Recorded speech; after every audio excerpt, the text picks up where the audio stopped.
bringing you in-depth discussion from one of the rad groups of online writers covering the Edmonton Oilers. Are you ready for Oilers Overtime? Join us as we talk news, rumors, trades, player grades, game results, and more. All featured on one of the most glorified teams in the NHL. From the great one to the next one. From the boys on the bus to the decade of darkness. This is Oilers Overtime. Hey there, ladies and gentlemen. Welcome to another edition of THW Oilers Overtime. My name is Jim Parsons. Just myself and Colton Pankew this week. Colton, how you doing, buddy? I'm good. Yeah, this is a little strange. I don't think we've done this before on this show. I'm not sure that we've ever just gone two of us, but you know what? That gives us an opportunity to just talk back and forth about what's going on. As we record this, for people who are going to watch this, it'll be a few hours later. But the Oilers just won, 5-1 over the Pittsburgh Penguins. They actually scored 7 times, and only 5 of them counted because 2 offsides were called back, Bouchard and I think Derek Brassard, right? So big win for the Edmonton Oilers. They get home ice advantage out of this. They're going to probably play the Los Angeles Kings, depending on what happens here with Dallas and Vegas on Tuesday evening. I guess we should probably quickly just talk about the game. What did you think about the Oilers' effort against the Penguins here? I don't know if would you call this the most important game that they have this season? I mean, they're in the playoffs already, so it wasn't like they wouldn't be a postseason team, but it certainly helps them a lot by winning this game. Yeah, for sure. I mean, I think just looking at the standings now, it looks like they have a pretty, I don't want to call it easy path, but a pretty good path to having home ice. And like you said, it looks like it's going to be against the Kings, which I think is a pretty good matchup for them. So, and for tonight, I thought they played really well. Obviously, when Pittsburgh tied the game there, they took, I think it was like 25 seconds. They went up 2-1 again. So it seemed like all night they're just flying right from the get-go. Like I noticed McDavid and Draisaitl a ton just seemed like they were both flying around out there. And then obviously McDavid had 4 points. So yeah, I thought it was just a really good effort from everyone tonight. Yeah, you could tell that McDavid and Draisaitl and Kane and Heim, I mean, everybody for that matter, they came into this game after a loss to Columbus where they didn't look great. I mean, they looked like they could have won that game, and then they sort of let it slip. But you could tell there was a different effort level tonight against Pittsburgh, and they really showed up. And that's a good sign, I think, because when they need to win, when they have to pull it out, when they need to be dominant, which I think they were against Pittsburgh, like you said, only the one moment there where Pittsburgh tied it up, and it didn't last very long. Evander Kane scored right after that.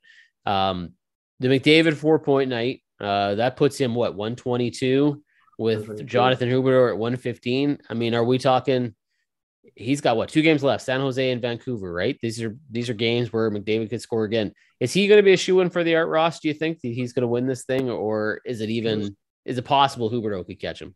Well, I was just trying to look here quick because I know Huberdeau was playing tonight. I know, he didn't have any points again tonight. So, I mean, 7 points. I think they each have 2 games left. So I would be shocked at this point if he doesn't, because like you said, with the 2 games remaining, I think he at least puts up a couple points in those. So yeah, I think he'll probably get 125-ish on the year. So I think that'll definitely be enough to get him that. And then I guess that could maybe even put him back in the MVP talks a little bit. I know that's kind of been talked about again here recently. So it'll be interesting to see how that one works out. Well, Auston Matthews scored 60. Yeah, he gets 2 tonight, 59 and 60 for Toronto.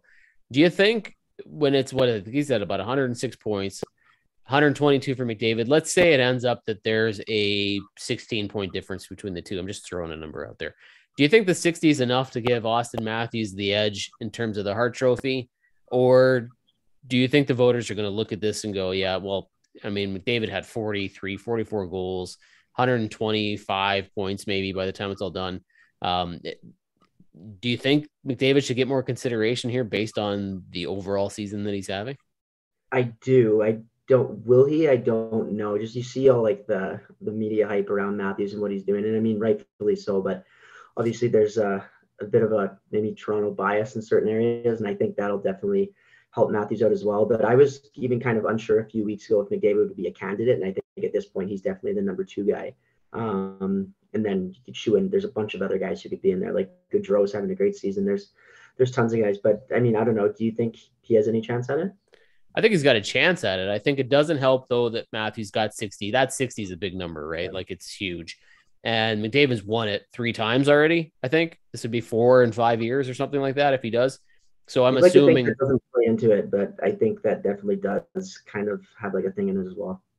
Well, and I think it probably hurts him, right? Because I think you're so used to seeing him there that maybe in some subconscious way or whatever, the voters are kind of like, yeah, well, maybe somebody else. You know what I mean? Like, I don't know that comes into the play there, but it certainly seems like it could. And it's, if you have this many people, how many guys have 100 points this season? Like, Yeah, it's tons. one, two, 3, 4, 5, 6, 7, 8. I mean, there could be 10 guys with 100 points by the time the season is over, which would be unbelievable.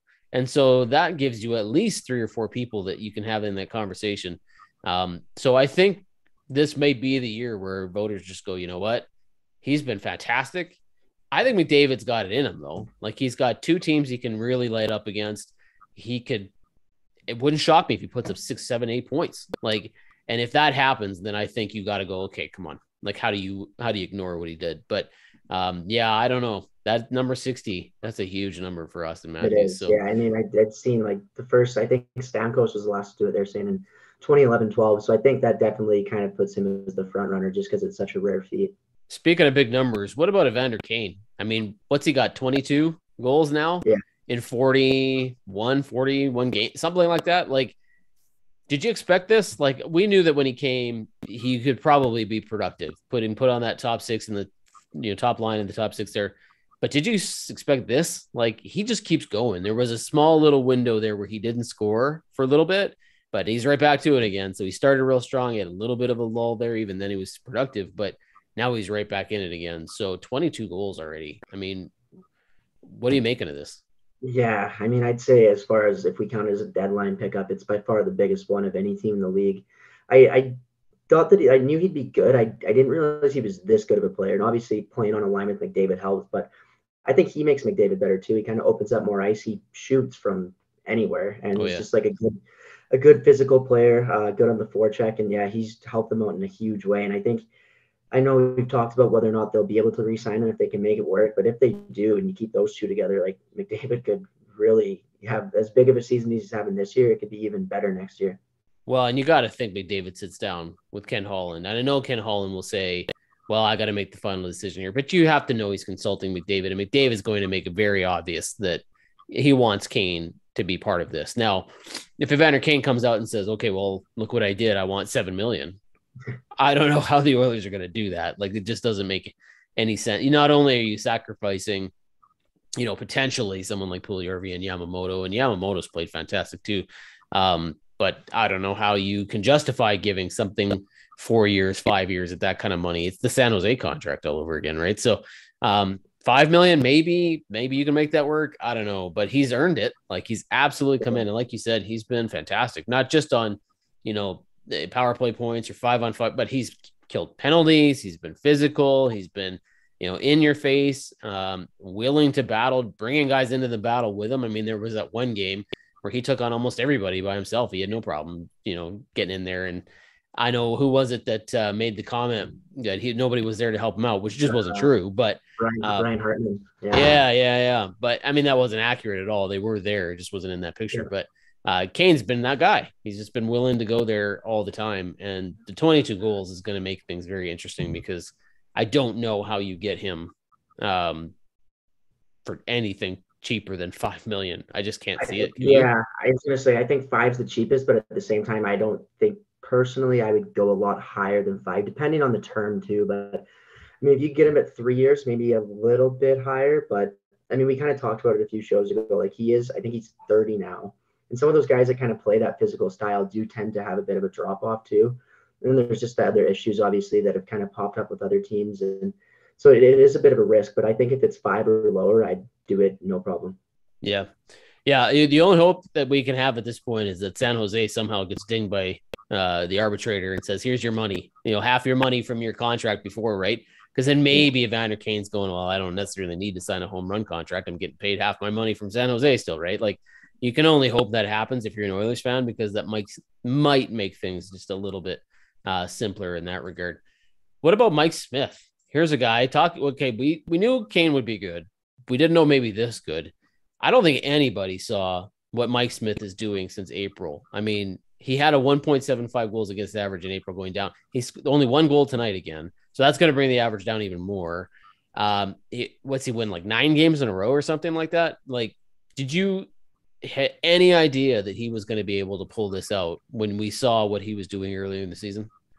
No, I was getting pretty frustrated just when they were continuing to give him starts. I was kind of with Brian on the whole Stuart Skinner train and get rid of Mike Smith, but he's definitely proved me wrong in this last little stretch here. He almost had a goal tonight too. He's been fantastic in every aspect, playing the puck obviously like he can, and then just he's given them a chance to win every single night. And obviously any kind of questions regarding who might start game one for the Oilers in the playoffs are out the door at this point. Like it's Smith for sure, kind of like we saw last year. He's really picked things up. And I think, like, looking back on it, I think obviously his struggles had to do with just he couldn't seem to get healthy, and then he'd play a couple games and re-injure himself or whatever it may be. So it seems like he's fully back to 100% health now. And I mean, I'm very confident with him now as this team's goalie headed into the playoffs, which I didn't think I would have said even 3 months ago. Yeah, I was just going to ask you if you feel like this can carry over to the postseason. I mean, you couldn't have picked a better time to be on fire, right?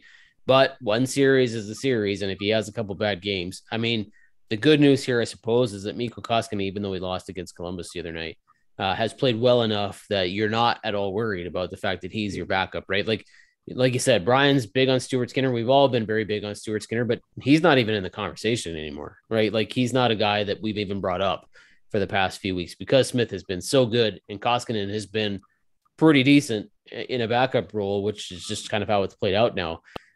Yeah, Smith's been unreal. I just hope that it sticks, right? Like it's one of these things where he's feeling his oats and he continues to feel it and he's getting hotter and hotter and better and better and better as he goes. But he played again, another fantastic game tonight. Although the Oilers did help him out, they didn't really give Pittsburgh much of a chance to do a whole lot here. But when Smith has had to be on fire and make a bunch of saves, he's done it, right? So it's been really, really good. What do you think happens here with Smith and the goaltending situation? I mean, I know we're looking ahead here a little bit. Do you think he's played well enough now that the Oilers don't even bother looking at Koskinen again? They just go, you know what, it's Smith and Skinner, and we're moving on. The only thing with that, I think, is just his age and like the possible concern of another injury. But I mean, I think they have 2 games left, right? Yeah. So I think it looks like they're going to get first place or second place in the division. But I think until you do, you kind of want to still ride the hot hand. So with 2 games left, I think they might maybe do a 50-50 split. But I don't think, I think it's still, without a doubt, Smith's the guy in the playoffs. But they might give Koskinen 1 just in case, like you said, something does happen in the playoffs, whether it's injury or he just has a bad game or two, that then Koskinen's kind of up and running and can have that confidence if he gets put in as well. Yeah, I would be shocked if they didn't. I know the Sportsnet broadcast tonight said that the game on Friday was San Jose, but according to the Oilers website, it goes San Jose on Thursday and then Vancouver on Friday. So I'm not really sure what the schedule looks like, but if that's the case and it's back to back, then yes, you absolutely have to play Koskinen in one of those games, right? Make sure he gets his reps in, and then you get Smith some action at the end. But the Oilers did cement second in the Pacific, so you're probably going to see a couple guys rest a little bit here, right? Like even Nurse, which we're going to talk about right away here. He might have been able to come back if it was an important game, but now there's no games left that really, really matter, right? Like you're where you need to be. You've got second place. It's just a matter of who you're playing when we assume it's going to be Los Angeles. So, these could be 2 games where the Oilers go, you know what? But do you imagine that they're going to sit anybody? Like, do you expect anybody, Draisaitl, McDavid, whomever, to want to come out and just take a game off, or do you think they'll play?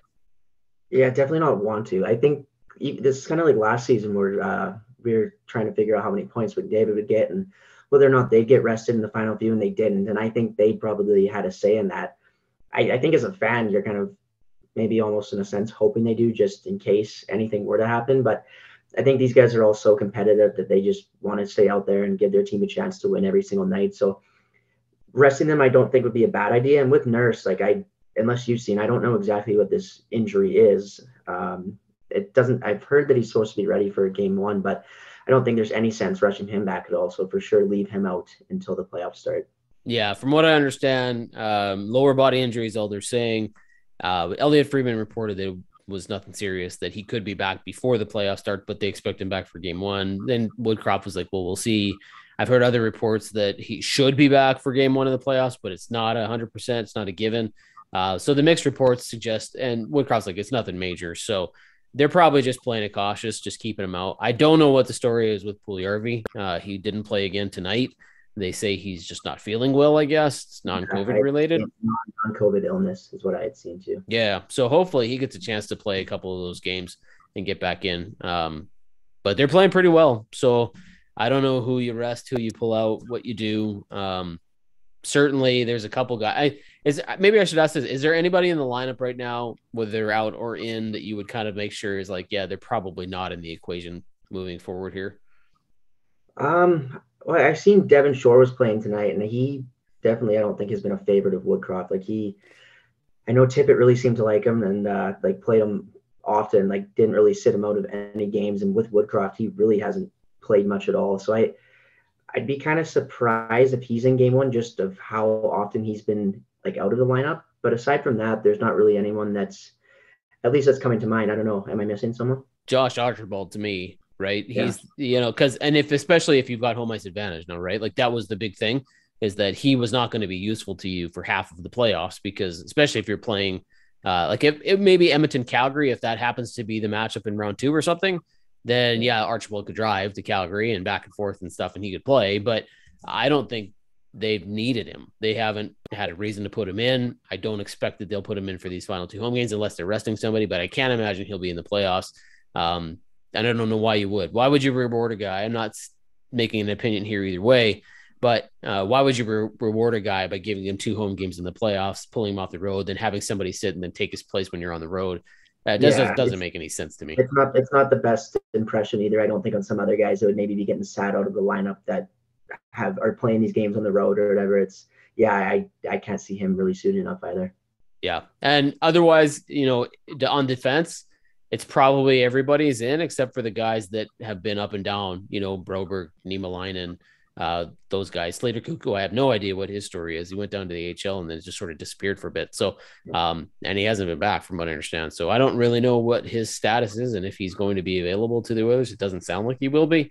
And I'm not sure if that's injury related or personal matters or something else is going on there. But I think who you're seeing on the blue line, and then when Nurse comes back, they'll rotate those 7 guys, and that's probably your group. So I don't know, because you're going to need maybe 8 or 9. History suggests you're going to need 8 or 9 people on the blue line to get through a whole playoff series, depending on how many rounds you go through. So my hope is that Broberg and Niemelainen are ready to go and healthy enough to play. Do you expect any surprising, whether it's forwards like Dylan Holloway or other players that haven't been, and we haven't heard much from Brendan Perlini, things like that? Do you expect any of those guys to see any more action or see their first action here before the end of the season? Before the end of the season with Holloway, I mean, maybe. I haven't really heard anything about it, but it wouldn't be a terrible decision if they do decide to kind of rest a few guys. As far as the playoffs go, though, I think their lines are pretty set. And then, like you were even saying with the blue line, I think they've had a lot of guys that have really stepped up as of late. Like Chris Russell, since he's come back from this latest injury, has actually been very impressive. And then I'm liking Brett Kulak more and more every game I see him. I think that's been I was kind of hesitant on that deadline acquisition with the second round pick they've given up, but he's been fantastic. So I'm feeling pretty good about their blue line right now.